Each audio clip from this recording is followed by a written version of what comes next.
जगद्गुरू ही पदवी मिळालेले स्वामी शांतिगिरीजी महाराज हे महाराष्ट्रातील पहिले संत। जगद्गुरू ही सनातन धर्मात सर्वोच्च आध्यात्मिक पदवी मानली जाते। जगताचा गुरु किंवा विश्वगुरु असा या पदवीचा अर्थ होतो। ही पदवी त्या संतांना दिली जाते ज्यांनी वेद, शास्त्र, तत्वज्ञान आणि धर्माच्या प्रचार आणि प्रसारात विलक्षण योगदान दिलेले असतं। ही पदवी बहुधा धर्मसंस्थांनी, प्रमुख आखाड्यांनी किंवा साधू संतांच्या सभांनी प्रदान केली जाते। शंकराचार्य, रामानुजाचार्य, माधवाचार्य यासारख्या थोर संतांना ऐतिहासिक काळात जगद्गुरू म्हणून ओळखले गेले आहे। जगद्गुरू पदवी ही भारतीय संस्कृतीतील उच्च धार्मिक, आध्यात्मिक आणि विद्वत्तेचे प्रतीक मानली जाते।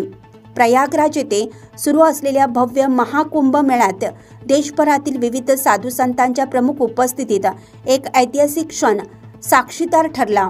या पवित्र पर्वावर श्री निष्काम कर्मयोगी शिवयोगी जगद्गुरू जनार्दन स्वामी महाराजांचे उत्तराधिकारी निष्काम कर्मयोगी अध्यात्म शिरोमणी श्री श्री 1008 महामंडलेश्वर स्वामी शांतिगिरी महाराज यांना प्रतिष्ठित जगद्गुरू पदवी प्रदान करण्यात आली।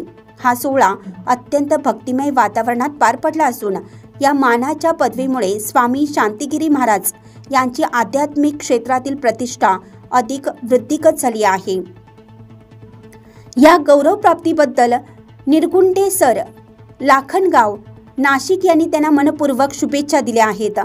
तब्बल 144 वर्षांनंतर श्री क्षेत्र प्रयागराज येथे पूर्ण महाकुंभ मेळा संपन्न होत आहे। हा केवळ धार्मिक नाही तर आध्यात्मिक आणि सांस्कृतिक दृष्टिकोनातूनही अत्यंत महत्त्वाचा मानला जातो।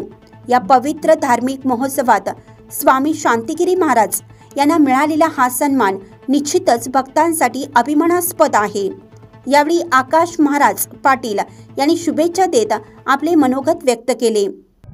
राष्ट्रसंत सद्गुरू जनार्दन स्वामीजी मोहनगिरीजी महाराज यांचे कृपापात्र शिष्य व त्यांचे उत्तराधिकारी श्री श्री 1008 महामंडलेश्वर स्वामी शांतिगिरीजी महाराज यांना महाकुंभमध्ये आचार्य अवधेशानंद गिरीजी महाराज यांच्या हस्ते जगद्गुरू ही पदवी प्रदान केलेली आहे आणि महाराष्ट्रातील एकमेव संत ठरले ज्यांना जगद्गुरू ही पदवी दिली।